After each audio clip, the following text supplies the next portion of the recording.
कई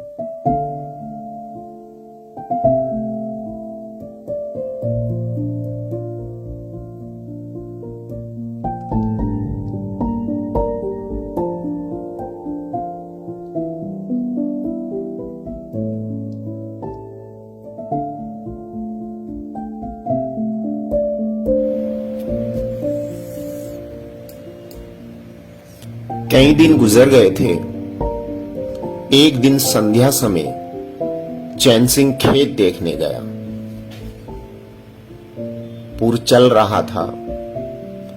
उसने देखा कि एक जगह नाली टूट गई है और सारा पानी बहा चला जा रहा है।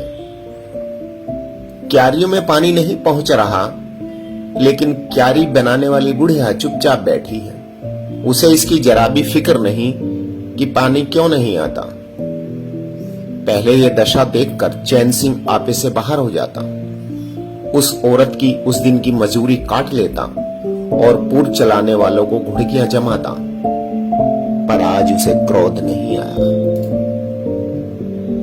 उसने मिट्टी लेकर नाली बांध दी और खेत में जाकर बुढ़िया से बोला, तू यहां बैठी है और पानी सब बहा जा रहा है। बुढ़िया घबराकर बोली, अभी खुल गई होगी राजा, मैं अभी जाकर बंद किए देती हूं। यह कहती हुई वह थर थर कांपने लगी।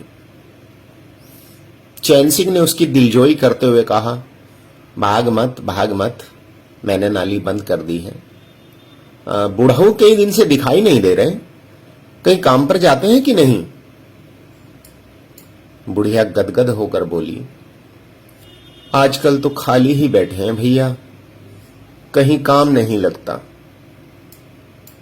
चैन सिंह ने नम्र भाव से कहा, तो हमारे यहां लगा दे, थोड़ा सा सन रखा है, उसे काट दें। यह कहता हुआ वह कुएं की ओर चला गया। यहां 4 पुर चल रहे थे, पर इस वक्त 2 हंक में बेर खाने गए थे। चैन सिंह को देखते ही मजूरों के होश उड़ गए। ठाकुर ने पूछा, 2 आदमी कहां गए? तो क्या जवाब देंगे? सबके सब डांटे जाएंगे। बेचारे दिल में सहमे जा रहे थे। चैन सिंह ने पूछा, वे दोनों कहां चले गए? किसी के मुंह से आवाज न निकली। सहसा सामने से दोनों मजूर धोती के एक कोने में बेर भरे आते दिखाई दिए। खुश खुश बातें करते चले आ रहे थे। चैन सिंह पर निगाह पड़ी तो दोनों के प्राण सूख गए, पांव मन मन भर के हो गए। अब न आते बनता है न जाते। दोनों समझ गए कि आज डांट पड़ी, शायद मजूरी भी कट जाए। चाल धीमी पड़ गई। इतने में चैन सिंह ने पुकारा, बढ़ाओ, कैसे बेर हैं? लाओ जरा मुझे भी दो, मेरे ही पेड़ के हैं ना। दोनों और भी सहम उठे। आज ठाकुर जीता ना छोड़ेगा। कैसा मीठा मीठा कर बोल रहा है, उतनी ही भिगो भिगो कर लगाएगा। बेचारे और भी सुकड़ गए। चैन सिंह ने फिर कहा, जल्दी से आओ जी, पक्की पक्की सब मैं लूंगा। जरा एक आदमी लपक कर घर से थोड़ा नमक तो ले लो। बाकी दोनों मजूरों से कहा, तुम भी दोनों आ जाओ, उस पेड़ के बेर मीठे होते हैं, बेर खा ले, काम तो करना ही है। अब दोनों भगोड़ों को कुछ ढाढ़स हुआ। सभी ने जाकर सब बेर चैन सिंह के आगे डाल दिए और पक्के पक्के छांट कर उसे देने लगे। एक आदमी नमक लाने दौड़ा। आधा घंटे तक चारों पुर बंद रहे। जब सब बेर उड़ गए और ठाकुर चलने लगा तो दोनों अपराधियों ने हाथ जोड़कर कहा, भैया जी, आज जान बख्शी हो जाए, बड़ी भूख लगी थी, नहीं तो कभी न जाते। चैन सिंह ने नम्रता से कहा, तो इसमें बुराई क्या हुई? मैंने भी तो बेर खाए। एक आधा घंटे का हर्ज हुआ यही ना। तुम चाहोगे तो घंटे भर का काम आधे घंटे में कर दोगे, और नहीं चाहोगे दिन भर में भी घंटे भर का काम ना होगा। चैन सिंह चला गया। चारों आपस में बातें करने लगे। एक ने कहा, मालिक इस तरह रहे तो काम करने में जी लगता है, यह नहीं कि हरदम छाती पर सवार। दूसरा, मैंने तो समझा आज कच्चा ही खा जाएंगे। तीसरा, कई दिन से देखता हूं मिजाज नरम हो गया है। चौथा, शाम को पूरी मजबूरी मिले तो कहना। पहला, तुम तो हो गोबर गणेश, आदमी का रुख नहीं पहचानते। दूसरा, अब खूब दिल लगाकर काम करेंगे। तीसरा, और क्या, जब उन्होंने हमारे ऊपर छोड़ दिया तो हमारा भी धर्म है कि कोई कसर ना छोड़े। चौथा, मुझे तो भैया ठाकुर पर अब भी विश्वास नहीं आता।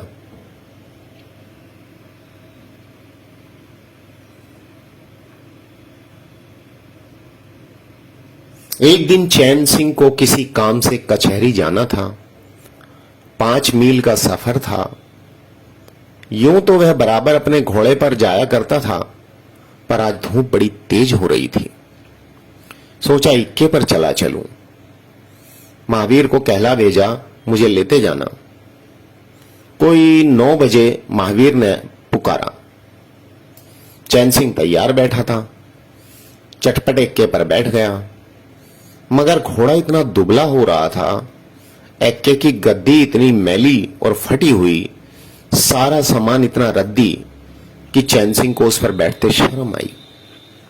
पूछा, यह सामान क्यों बिगड़ा हुआ है महावीर? तुम्हारा घोड़ा तो इतना दुबला कभी ना था। क्या आजकल सवारियां कम हैं? महावीर ने कहा, नहीं मालिक, सवारियां कहीं नहीं है, मगर लारियों के आगे इक्के को कौन पूछता है। कहां 2, 2.5, 3 की मजूरी करके घर लौटता था, कहां 20 आने पैसे भी नहीं मिलते। क्या जानवर को खिलाऊं और क्या आप खाऊं? बड़ी विपत्ति में पड़ा हूं। सोचता हूं एक का घोड़ा बेच बाच कर आप लोगों की मजूरी कर लूं, पर कोई घाघ नहीं लगता। ज्यादा नहीं तो 12 आने तो घोड़े को ही चाहिए, घास ऊपर से। जब अपना ही पेट नहीं चलता तो जानवर को कौन पूछे। चैन सिंह ने उसके फटे हुए कुर्ते की तरफ देखकर कहा, 2-4 बीघे की खेती क्यों नहीं कर लेते? महावीर सिर झुकाकर बोला, खेती के लिए बड़ा पोरुख चाहिए मालिक। मैंने तो यही सोचा है कोई ग्राहक लग जाए तो एक्के को औने पौने दाम निकाल दूं, फिर घास छीलकर बाजार ले जाया करूं। आजकल तो सास पतोहू दोनों छीलती हैं, तब जाकर 10-12 आने नसीब होते हैं। चैन सिंह ने पूछा, तो बुढ़िया बाजार जाती होगी? महावीर लजाता हुआ बोला, नहीं भैया, वह इतनी दूर कहां चल सकती है। घरवाली जाती है, दोपहर तक घास छीलती है, तीसरे पहर बाजार जाती है, वहां से घड़ी रात गए लौटती है। हलकान हो जाती है भैया, मगर क्या करूं, तकदीर से क्या जोर।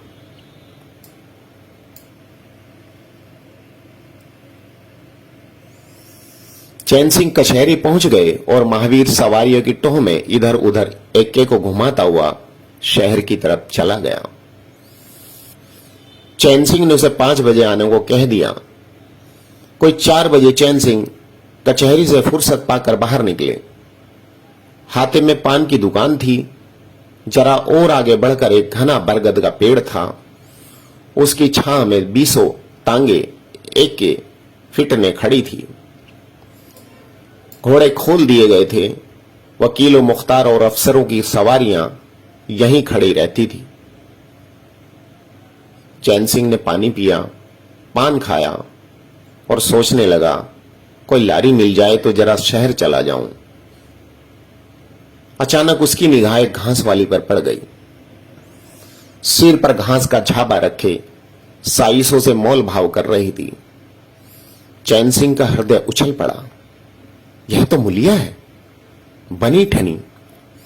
एक गुलाबी साड़ी पहने कोचवानों से मोल तोल कर रही थी। कई कोचवान जमा हो गए थे। कोई उससे दिल लगी करता, कोई घूरता, कोई हंसता था। एक काले कलूटे कोचवान ने कहा, मूला, घास तो उड़ के अधिक से अधिक 6 आने की है।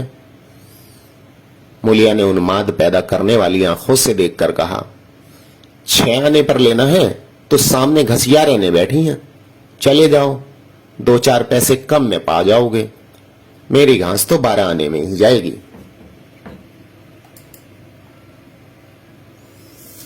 एक अधेड़ कोचवान ने फिटन के ऊपर से कहा, तेरा जमाना है, 12 आने नहीं 1 रुपया मांग। लेने वाले झक मारेंगे और लेंगे। निकलने दे वकीलों को, अब देर नहीं है। एक तांगे वाले ने, जो गुलाबी पगड़ी बांधे हुए था, बोला, बुढ़ाऊ के मुंह में पानी आ गया, अब मूलिया काहे किसी और की ओर देखेगी। चैन सिंह को ऐसा क्रोध आ रहा था कि इन दुष्टों को जूते से पीटे। सबके सब कैसे उसकी ओर टकटकी लगाए ताक रहे हैं, आंखों से पी जाएंगे। और मूलिया भी यहां कितनी खुश है, न लजाती है, न झिझकती है, न दबती है।